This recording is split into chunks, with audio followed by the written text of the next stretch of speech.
तुलसा तेरी डाली पर श्याम बसते, श्याम बसते, घन श्याम बसते। तुलसा तेरी डाली पर श्याम बसते, श्याम बसते, घन श्याम बसते। एक तरफ सीता तो एक तरफ लक्ष्मण, एक तरफ सीता तो एक तरफ लक्ष्मण, बीच में राम भगवान बसते, श्याम बसते, घन श्याम बसते। एक तरफ ब्रह्मा तो एक तरफ ब्रह्माणी, एक तरफ ब्रह्मा तो एक तरफ ब्रह्माणी, बीच में वेदों के ज्ञान बसते, श्याम बसते, घन श्याम बसते। एक तरफ विष्णु तो एक तरफ लक्ष्मी, एक तरफ विष्णु तो एक तरफ लक्ष्मी, बीच में धन के भंडार बसते, श्याम बसते, घन श्याम बसते।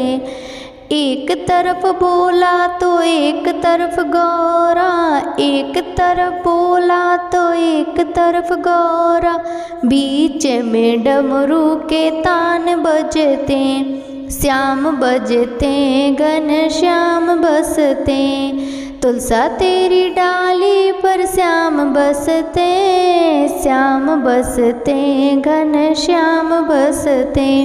प्रेम से बोलिए तुलसा माता की जय, श्री बांके बिहारी लाल की जय। हरे कृष्णा, राधे राधे। सभी भक्तों को सादर प्रणाम। आप सभी भक्तों का दिन शुभ एवं मंगलमय हो। भगवान कृष्ण सदा सर्वदा आप सभी पर अपना आशीर्वाद बनाए रखें। प्रिय भक्तजनों, आज की इस वीडियो में आप कार्तिक मास महात्म्य की कथा श्रवण करने से पहले आप सुनेंगे नरक चतुर्दशी की कथा। पहली पौराणिक कथा के अनुसार नरकासुर को भौमासुर भी कहा जाता था। कृष्ण अपनी 8 पत्नियों के साथ सुखपूर्वक द्वारिका में रहते थे। एक दिन स्वर्गलोक के राजा देवराज इंद्र ने आकर उनसे प्रार्थना की, हे कृष्ण, प्रयाग ज्योतिषपुर के दैत्यराज भौमासुर के अत्याचार से देवतागण त्राही त्राही कर रहे हैं। क्रूर भौमासुर ने वरुण का छत्र, अदिति के कुंडल और देवताओं की मणि छीन ली है और वह त्रिलोक विजयी हो गया है। इंद्र ने कहा, भौमासुर ने पृथ्वी के कई राजाओं और आम जनों की अति सुंदर कन्याओं का हरण कर उन्हें अपने यहाँ बंदी गृह में डाल रखा है। कृपया आप हमें बचाइए प्रभु। इंद्र की प्रार्थना स्वीकार करके भगवान श्री कृष्ण अपनी प्रिय पत्नी सत्यभामा को साथ लेकर गरुड़ पर सवार हो प्रयाग ज्योतिषपुर पर पहुँचे। वहां पहुंचकर भगवान श्री कृष्ण ने अपनी पत्नी सत्यभामा की सहायता से सबसे पहले मुरदैत्य सहित मुरों के 6 पुत्रों ताम्र, अंतरिक्ष, श्रवण, विभावसु, नभश्वान और अरुण का संहार किया। मुरदैत्य का वध हो जाने का समाचार सुन भौमासुर अपने अनेक सेनापतियों और दैत्यों की सेना को साथ लेकर युद्ध के लिए निकला। भौमासुर को स्त्री के हाथों मरने का श्राप था, इसलिए भगवान श्री कृष्ण ने अपनी पत्नी सत्यभामा को सारथी बनाया और घोर युद्ध के बाद अंत में श्री कृष्ण ने सत्यभामा की सहायता से उसका वध कर डाला। इस प्रकार भौमासुर को मारकर श्री कृष्ण ने उसके पुत्र भगदत्त को अभयदान देकर उसे प्रयाग ज्योतिष का राजा बनाया। भगदत्त कौरवों की ओर से महायुद्ध में लड़ता है। जिस दिन श्री कृष्ण ने भौमासुर का वध किया था उस दिन कार्तिक माह कृष्ण चतुर्दशी थी, इसलिए उसे नरक चतुर्दशी भी कहा जाता है। इस दिन श्री कृष्ण ने भौमासुर अर्थात नरकासुर का वध किया था और उसकी कैद से लगभग 16,000 महिलाओं को मुक्त कराया था। इसी खुशी के कारण दीप जलाकर उत्सव मनाया जाता है। बोलिए श्री कृष्ण भगवान की जय। अब रसपान कीजिए दूसरी पौराणिक कथा का। इस दिन दक्षिण भारत में वामन पूजा का भी प्रचलन है। कहते हैं कि इस दिन राजा बलि को भगवान विष्णु ने वामन अवतार में हर साल उनके यहाँ पहुँचने का आशीर्वाद दिया था। इसी कारण से वामन देव की पूजा की जाती है। असुर राज बलि बोले, हे भगवान, आपने कार्तिक कृष्ण त्रयोदशी से लेकर अमावस्या की अवधि में मेरी संपूर्ण पृथ्वी नाप ली है। इसीलिए जो व्यक्ति मेरे राज्य में चतुर्दशी के दिन यमराज के निमित्त दीप दान करेगा उसे यम यातना नहीं होनी चाहिए। और जो व्यक्ति इन तीनों दिनों में दीपावली का पर्व मनाए उनके घर को लक्ष्मी जी कभी न छोड़ें, ऐसा वरदान दीजिए। यह प्रार्थना सुनकर भगवान वामन बोले, राजन, ऐसा ही होगा, तथास्तु। भगवान वामन द्वारा राजा बलि को दिए इस वरदान के बाद से ही नरक चतुर्दशी के दिन यमराज के निमित्त व्रत, पूजन और दीपदान का प्रचलन आरंभ हुआ। भक्तों, अब रसपान कीजिए तीसरी पौराणिक कथा का। भक्तों, तीसरी कथा यह है कि रंती देव नामक एक धर्मात्मा राजा थे। उन्होंने अनजाने में भी कोई पाप नहीं किया था। फिर भी जब मृत्यु का समय आया तो यमदूत उन्हें नरक ले जाने के लिए आ धमके। राजा ने कहा कि आप मुझ पर कृपा करें और बताएं कि मेरे किस अपराध के कारण मुझे नरक जाना पड़ रहा है। यह सुनकर यमदूत ने कहा कि हे राजन, एक बार आपके द्वार से एक ब्राह्मण भूखा लौट गया था। यह उसी पाप कर्म का फल है। यह सुनकर राजा ने यमदूत से 1 वर्ष का समय मांगा। तब यमदूत ने राजा को 1 वर्ष की मोहलत दे दी। राजा अपनी चिंता लेकर ऋषियों के पास पहुँचे और उन्हें अपनी सारी व्यथा सुनाई। उनसे इस पाप से मुक्ति का उपाय भी पूछा। तब ऋषि ने उन्हें बताया कि कार्तिक मास की कृष्ण पक्ष की चतुर्दशी का व्रत करें और ब्राह्मणों को भोजन करवाकर उनके प्रति अपने अपराधों के लिए क्षमा याचना करें। राजा ने वैसा ही किया जैसा ऋषि ने उन्हें बताया। इस प्रकार राजा पाप मुक्त हुए और उन्हें विष्णु लोक में स्थान प्राप्त हुआ। उस दिन से ही पाप और नरक से मुक्ति हेतु भूलोक में कार्तिक चतुर्दशी यानी नरक चतुर्दशी के दिन व्रत का प्रचलन है। इस दिन सभी लोग भगवान कृष्ण, काली पूजा और यम दीपक जलाकर यमराज की भी पूजा करते हैं। बोलिए श्री कृष्णचंद्र भगवान की जय। भक्तों, अब सुनिए कार्तिक मास महात्म्य में आगे का अध्याय। दीपदान का महत्व तथा झाड़ू लगाने का महात्म्य की कथा का रसपान किया था। आज रसपान कीजिए उससे आगे की कथा का। सूत जी कहने लगे कि अब सब व्रतों में उत्तम व्रत और मोक्ष देने वाले एकादशी के व्रत का महात्म्य सुनो। एकादशी तिथि कृष्ण पक्ष की हो या शुक्ल पक्ष की, अन्न नहीं खाना चाहिए। जो एकादशी को अन्न खाता है वह पापों का भक्षण करता है। एकादशी का व्रत माता के समान उसकी रक्षा करता है। नारद जी कहने लगे कि राजन, अब एक इतिहास सुनो। नर्मदा के तट पर गालव ऋषि का अति शोभायमान आश्रम था। गालव का भद्रशील नाम का एक पुत्र था जो भगवान विष्णु का परम भक्त था। वह बालकों के साथ भगवान की मूर्ति बनाकर पूजा किया करता था।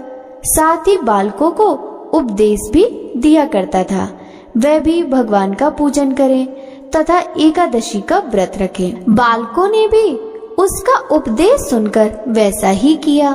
अपने पुत्र के चरित्र को देखकर एक समय उसके पिता गालव ऋषि ने उससे पूछा कि भद्रशील, तुम सदैव भगवान की पूजा में लगे रहते हो, यह उपदेश तुमको किसने दिया?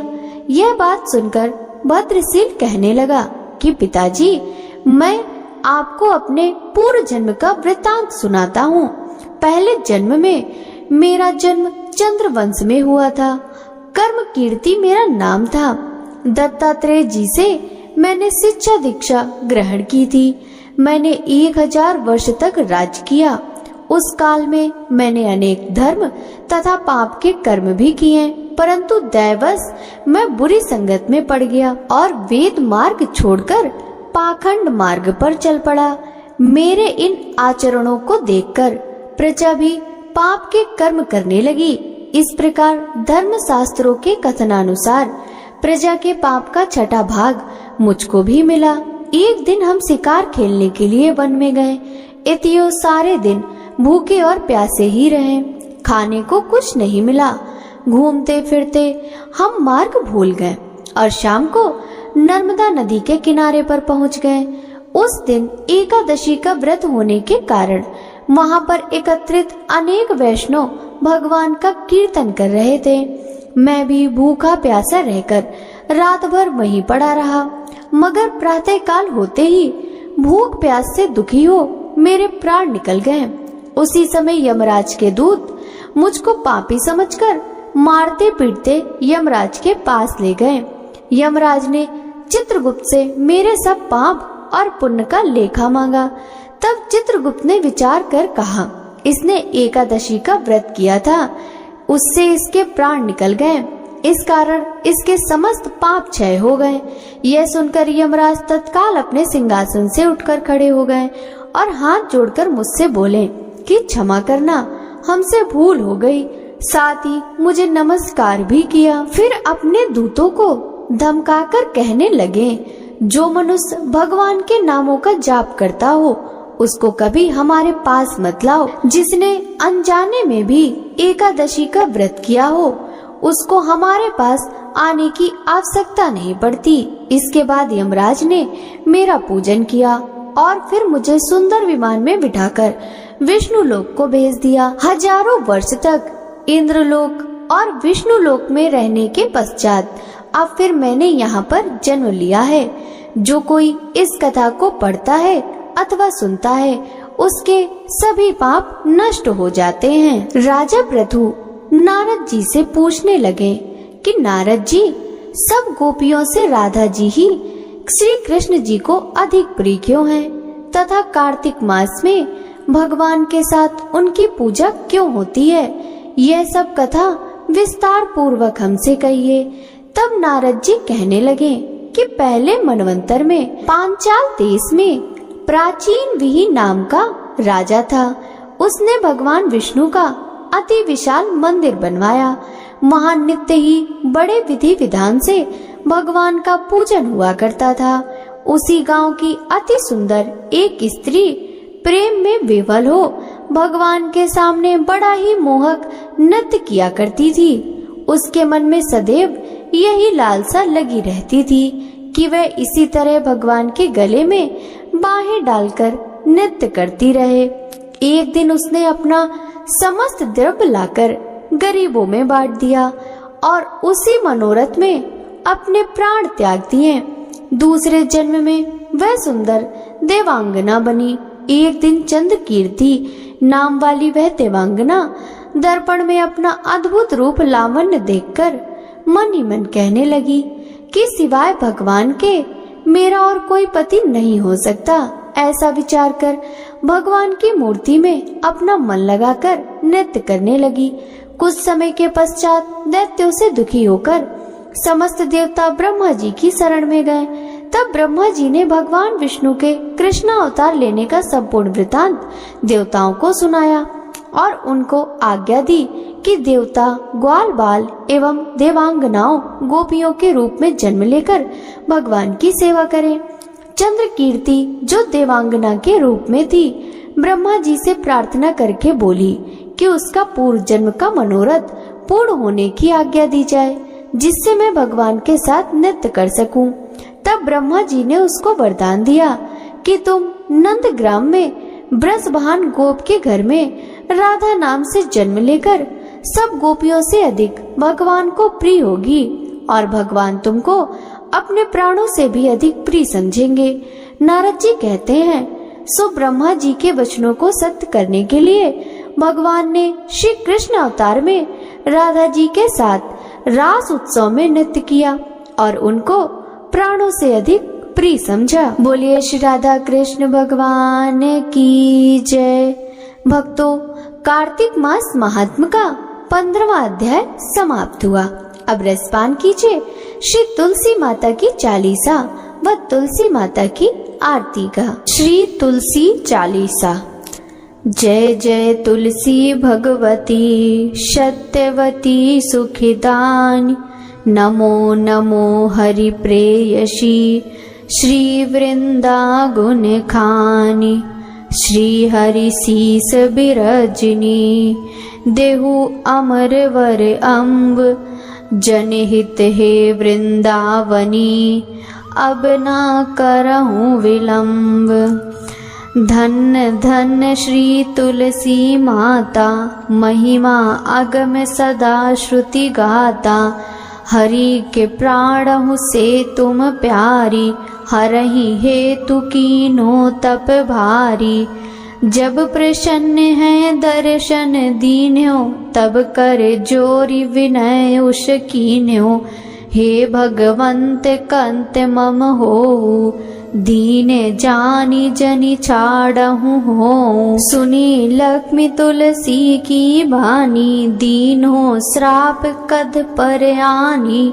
उस अयोग्य वर मांगन हारी हो विटप तुम जड़ तनु धारी। सुनि तुलसी ही श्रव्यत ही ठामा करहु वास तुहु नीचन धामा। दियो वचन हरि तब तत काला सुनहु सुमुखी जनि होहु बिहाला। समय पाई व्यो रौ पाती तोरा पूजहु आस वचन सत्य मोरा। तब गोकुल मह गोप सुदामा तासु भई तुलसी तू बामा। कृष्ण रास लीला के माही राधे शक्यो प्रेम लखी नाही। दियो श्राप तुलसी तत्काला नरलो कहीं तुम जन्महु बाला। यो गोप वह दानव राजा शंख चूड़ नामक सिर ताजा। तुलसी भई तासु की नारी परम सती गुण रूप अगारी। आशद्वय कल्प बीत जब गयऊँ कल्प तृतीय जन्म तब भयऊँ। वृंदा नाम भयो तुलसी को असुर जलंधर नाम पति को। करियति द्वंद अतुल बल धामा लीना शंकर से संग्रामा। जब निज सैन्य सहित शिव हारे मरहि न तब हर हरहि पुकारे। पतिव्रता वृंदा थी नारी को न सके पति ही संहारी। तब जलंधर ही भेष बनाई वृंदा डिग हरि पहुँच्यो जाई। शिव हित लहि करि कपट प्रसंगा कियो सतीत्व धर्म तो ही भंगा। भयो जलंधर कर संहारा सुनि उर शोक उपारा। तेहि चढ़ दियो कपट हरि टारी लखी वृंदा दुख गिरा उचारी। जल अंदर जस हत्यो अभीता सोई रावण तस हरहि सीता। अस प्रस्तर शम हृदय तुम्हारा धर्म कंडी मम पतहि सहारा। यही कारण लहि श्राप हमारा होवे तनु पासाड़ तुम्हारा। सुनि हरि तुरतहि वचन उचारे दियो श्राप बिना विचारे। लख्यो ना निज कर तूती पति को छलन चयो जब पार्वती को।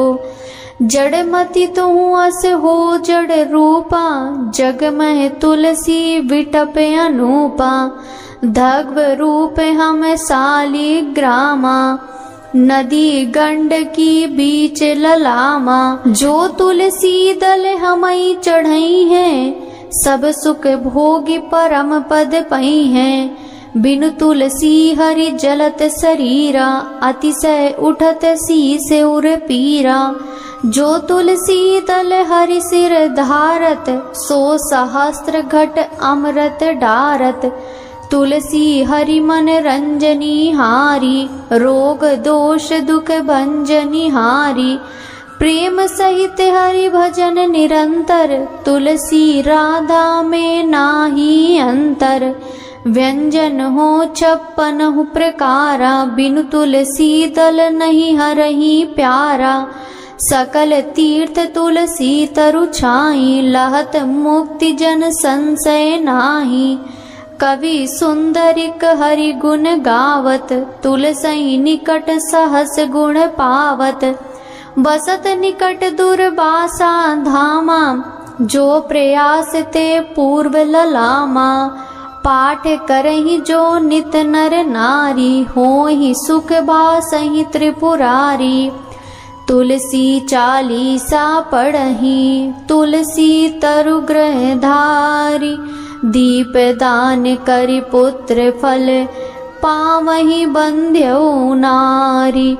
सकल दुख दरिद्र हरि, हारे हवे परम प्रसन्न। आसहि धन जन लड़हि ग्रह, बसहि पूर्णान्न। लाही अभिमत फल जगत मह, लाही पूर्ण सब काम।